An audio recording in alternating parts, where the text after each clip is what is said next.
కథా కార్యక్రమానికి పునఃస్వాగతం. ఇప్పటి వరకు మనం 2-3 చిన్న హాస్య కథలు విన్నాం. ఇవాళ పురాణంలో ఉన్నటువంటి ఒక చిన్న కథని మీకు చెప్పడానికి ప్రయత్నం చేస్తాను. పూర్వం దశరథ మహారాజు రాజసూయాగం చేస్తూ ఉండేవట.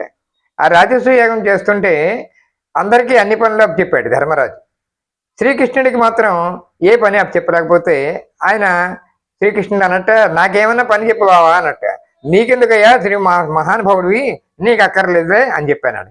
అలా కాదు, నేను కూడా ఏదో ఒక పని చేస్తానని చెప్పి తానంతటా తానే ఏం సేవ చేయాలని అనుకుంటూ స్వయం సేవగా ఒక చిన్న పనిని చేసుకున్నాడు. ఏమిటంటే అందరూ తిన్న తర్వాత విస్తట్లో ఎత్తి పారవేయాలి అని ఆ పనిని అతను భుజస్కంధాల మీద వేసుకున్నాడు.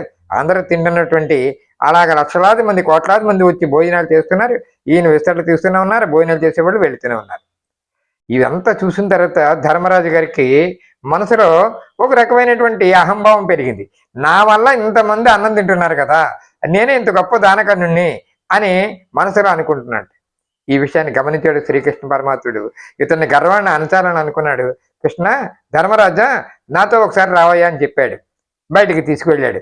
ఎక్కడైతే విస్తరణ పడేశారో అక్కడికి వెళ్ళిన తర్వాత గమనించాడు. చూడు విస్తరలు ఎన్ని ఉన్నాయో, ఎంతమంది భోజనం చేశారంటే, అవును ఇదంతా కూడా నా వల్లే ఎంతమంది భోజనం పెట్టాను, నేనే ఎంతమంది భోజనం పెట్టాను అన్నట్ట.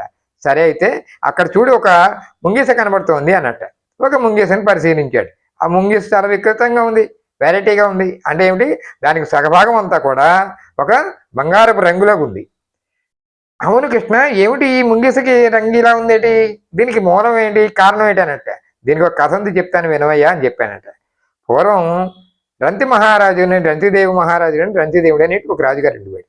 ఆయన దాన ధర్మాలు ఎక్కువ చేయడంతో ఆ దాన ధర్మాలతో రాజ్యం అంతా కోల్పోయాడు. అడవికి రావడం జరిగింది. అడవిలో తన భార్య బిడ్డతోటి అడవిలో అలమటిస్తూనే ఉన్నాడు. అలమటిస్తూ నెల అయిపోయింది. తినడానికి తిండి లేదు. చాలా ఇబ్బందులు పడుతున్నాడు. శరీరం అంతా శుష్కించిపోతుంది. ఆ టైంలో ఎలాగైతే మొత్తం మీద ఒక 3 రొట్టె ముక్కలు ఎక్కడో దొరికాయి. అవి జాగ్రత్తగా పట్టుకొచ్చి తను తినడానికి ప్రయత్నం చేస్తూ భగవంతుడిని ప్రార్థించాడు. భగవంతుడా, నాకు అన్నం తినడానికి దాహం లేకపోయినా ఈ కాస్త రొట్టె ముక్కలైనా ప్రసాదించావు, చాలా ధన్యవాదాలు నీకు భగవంతుడు అని చెప్పి ఆ రొట్టె ముక్కలు తినడానికి ప్రయత్నం చేస్తున్నాడు. వెంటనే అక్కడికి ఒక బక్క చిక్కినటువంటి ఒక బ్రాహ్మణుడు వచ్చాడు.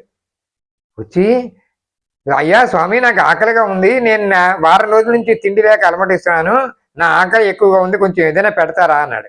వెంటనే రంతిదేవుడు తనకున్నటువంటి రొట్టె ముక్కని, తినబోతున్నటువంటి రొట్టె ముక్కని ఆ బ్రాహ్మణుడికి ఇచ్చాడు. ఆ బ్రాహ్మణుడు సంతృప్తిగా తిని ఇంకా రాణిగారి చేతిలో ఉన్నటువంటి రొట్టె ముక్క కేసి ఆశగా చూడటం మొదలుపెట్టాడు. వెంటనే రాణిగారు కూడా అర్థం చేసుకున్నారు. వెంటనే తన మొక్కను కూడా తీసి తన భర్త ఇవ్వగలిగితే నేను ఇవ్వగలేకపోతానని చెప్పి అక్కడ ఆ మొక్కని ఆవిడికి ఇవ్వడం జరిగింది.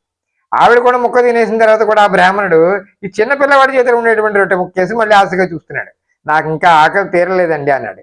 ఆవిడ చిన్న కుర్రవాడు కూడా తన యొక్క రొట్టె ముక్కను కూడా అతనికి ఇవ్వడం జరిగింది.